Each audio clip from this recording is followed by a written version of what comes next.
century of life in New Richmond, Mrs. May Dewar celebrates her 100th birthday today. May's father, A.R. Kibbe, who was a Civil War veteran, came to New Richmond in 1867. Her mother, the former Emma Kidder, came the same year. They met in New Richmond and lived at 6th and Minnesota Streets, where May was born. May claims a certain amount of kinship with the old Omaha Railroad, which is now the Chicago and Northwestern.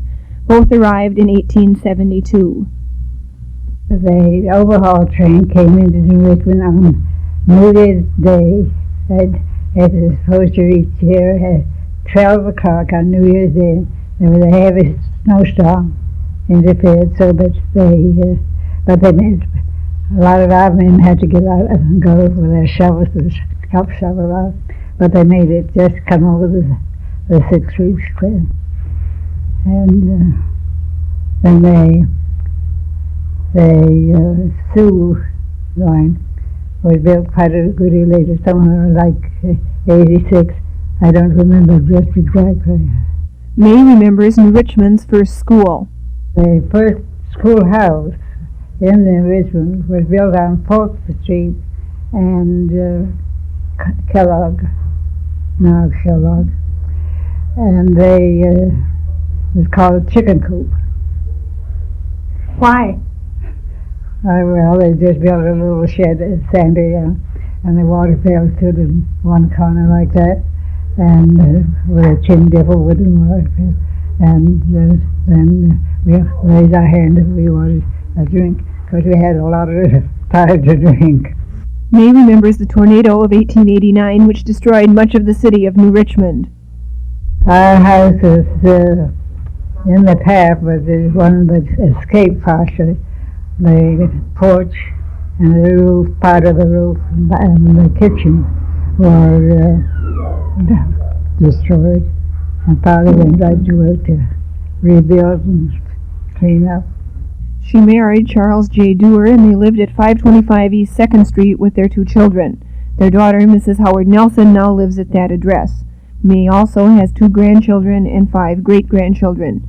She now lives at Maple Manor Nursing Home. From WIXK, happy birthday to our oldest citizen, Mrs. May Dewar.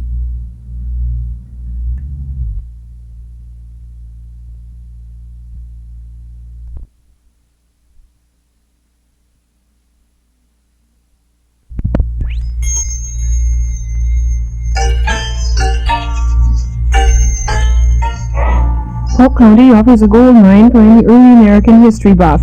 The Polk County Historical Museum in the Center Building in Balsam Lake and the John McKinney House in St. Croix Falls tell their own stories of life in the early days in Polk County. WIXK Cares relays the message to you. Polk County Agricultural Agent Willis Erickson talks of the museum.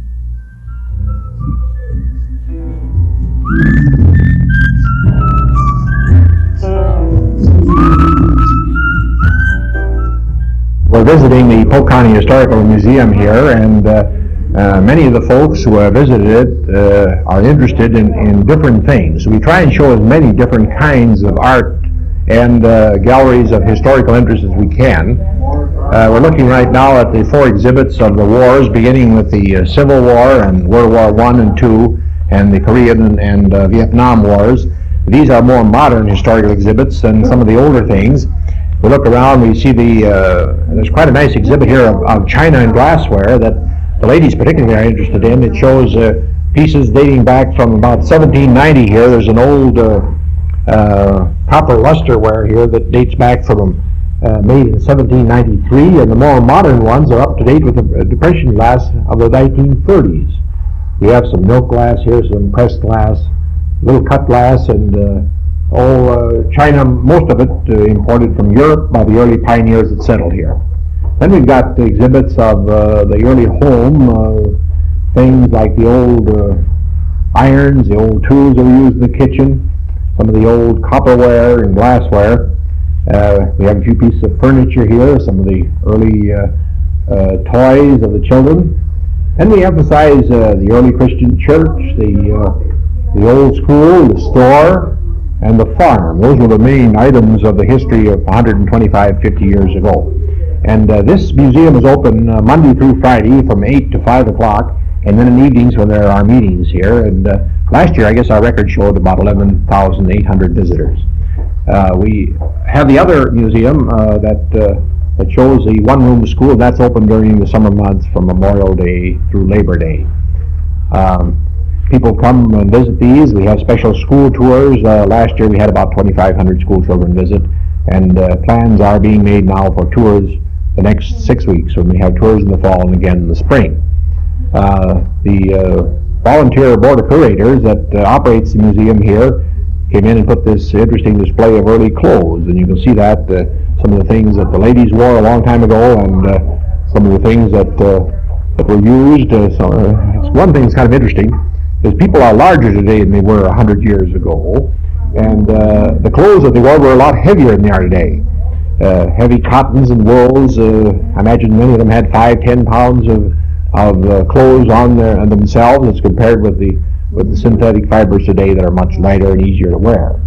And of course there was more cleaning to do with all these hand-woven materials that were used back before 1900. We have things here that tell about the history. We have the first post office box. It was in Anderson, which later became Johnstown and Georgetown in Polk County. A community is long since gone. But the lady, a granddaughter of the family, shipped this back from Seattle, Washington about 12 years ago. She thought this would be the place for it. We have a lot of contributions. Since we started in 1960, 12 years ago, we've gotten about 12,000 donated items, and we keep about 20% of them on display at one time. Now, the Indian exhibit is through some generosity of the folks in the county here. We have a number of arrow points. All of them were found in Polk County, with the exception of one pottery vase here that came from the West. We wanted to show an example of it. To the peace pipe, the ceremonial pipe that Mike Mose had when he was chief here, and they used it in the last 10 years until he was too old to use it anymore. He just passed away last year, and his son Archie brought it in here for the museum, along with some of his other tools that he and his father and grandfather and great-grandfather before him had used the last 150 years or so, that the Chippewa tribe of the Ballston Lake area had used. Then we have, of course, the various stone points, arrowheads, knives, the smaller points, and many of the other tools that are used that have been found along the streams and lakes and around the wild pastures and lands of the county over the years. A few pieces of clothing, not too many of them. One is a deer hide jacket that was made about 100 years ago and used by some of the Indians. Then we have Mike Mose's wife's dancing dress, and that was made before the turn of the century, and they put little bells around the hem of it, and it's kind of interesting to see that these bells were made out of the old snuff cans of that time. And it's something that I'm sure if anybody wore it today, it would sound real interesting, with all over 300 handmade bells on that dress. One thing that kind of surprises people is the wooden shovels that they used a long time ago. They weighed about 6-7 pounds. You know, we complain about using shovels at all now, and they use wooden ones, wooden forks. Many of the tools were made out of heavy iron and wood. Some of the tools that we have here, of course, are the ox yoke that was used to help in hooking up the oxen to the implements, the cast iron kettles, the old butter churn, the wicker basket that was used to carry eggs to the store. Well, we got things that are more recently, the glass line kerosene can that was used until probably 1920 or 25, rubbing hose, and hand corn planters. And we have one item here that's used to measure horses, the height of horses, and that's the way they were sold back in those days. So this is another little feature that you don't see too often. We have a number of books in this agricultural display on how to raise cattle, and just look at the pictures of those, and you'll see that the cattle that they recommended back in 1890 and 1900 aren't even found anymore. They were heavy, clumsy. The dairy cows look thin and undernourished as compared to what they do today. About the turn of the century, Polk County had a lady medical doctor who did everything from dental work to helping bring babies into the world. And many of her medical tools are here, including some of her dresses and things that she wore, as she was a medical doctor, particularly in the Milltown, Cushing, St. Croix area. It was rare for a lady to be a doctor in those days. She went with horse and buggy and went out to make most of her patients were called on at their homes. Because usually they were pretty sick when they called a doctor in those times. There's one little item here that people are kind of interested in, if you read about it historically once in a while, called a bleeder. This was a little gadget that was spring operated, where you'd put it on your arm or leg so that they could draw blood to try and help cure diseases. This was the kind of an implement that was used on George Washington, and he died from loss of too much blood, I guess, back in 1780s.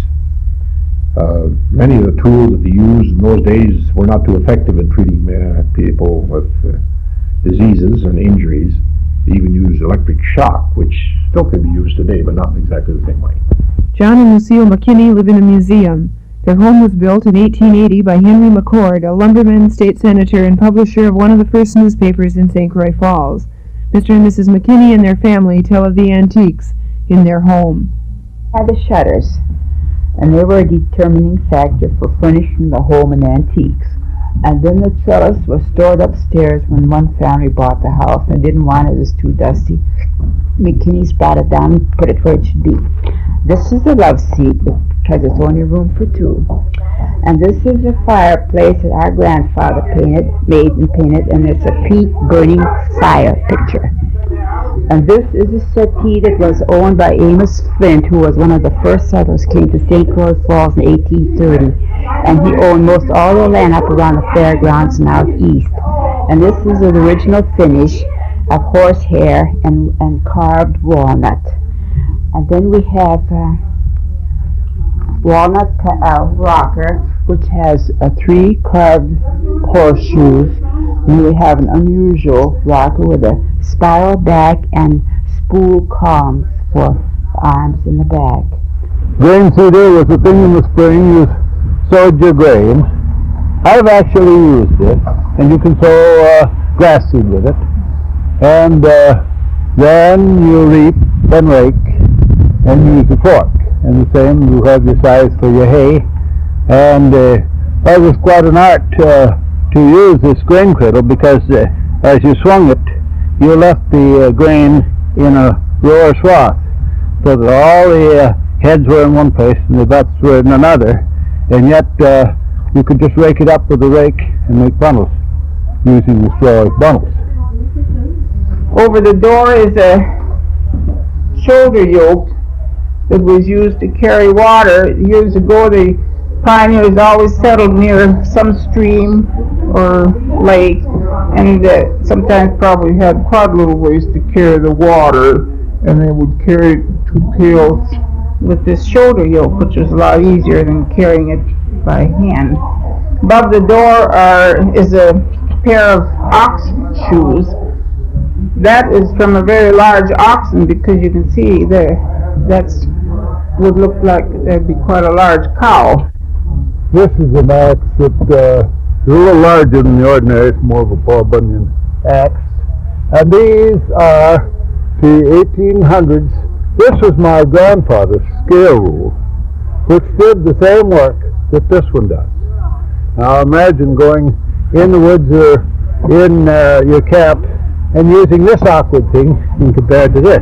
But they didn't. They had to learn as they went, because this grand forest of woods here was something that they had to cope with. They didn't know just what to do with. In fact, a lot of it they just got burned. And this is my grandfather's step. Logs were branded and sent down to Stillwater, just the same as cattle are branded in the West. And this was the registered step from my granddad. Are all cast iron utensils. There is a crumbcocker iron, a waffle iron, which is in the shape of hearts, a Dutch oven, and an iron-footed kettle, and an iron tea kettle. You do not have to lift the tea kettle. It has a wire on the back of it, and you just tip it forward, and it has a very good pouring spout, much better than any spout that you have in the tea kettles today that drip. And then on the reservoir of the stove are different types of irons used in ironing clothes. That circular one with the grooves in it was used to iron ruffles. You know, they made ruffles on dresses, and you just went around it with that. And then this other iron is used for ironing collars.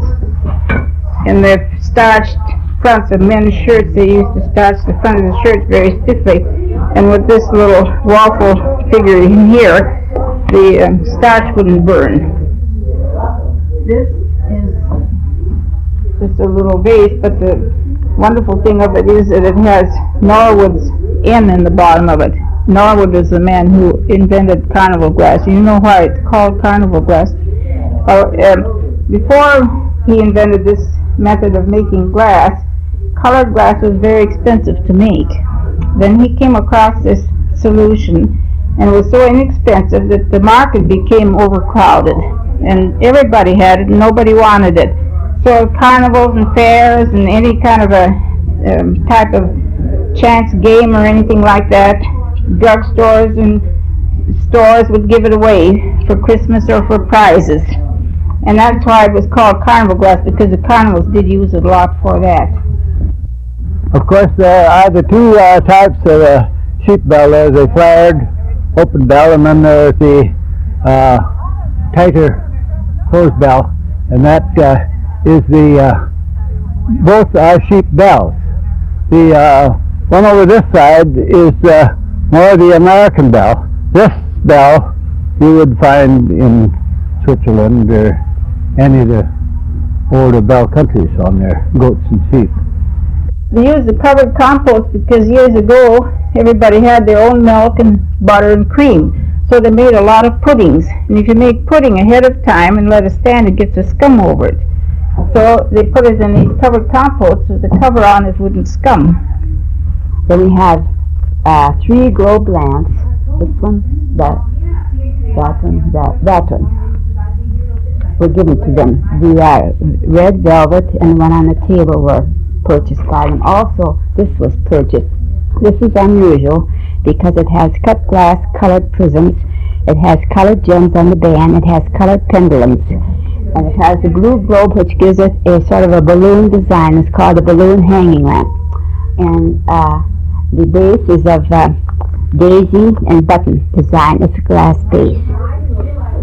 On the oak table we have a pewter base ink set, and then also a pottery ink set with the quills, and then an old school desk ink set on the further corner.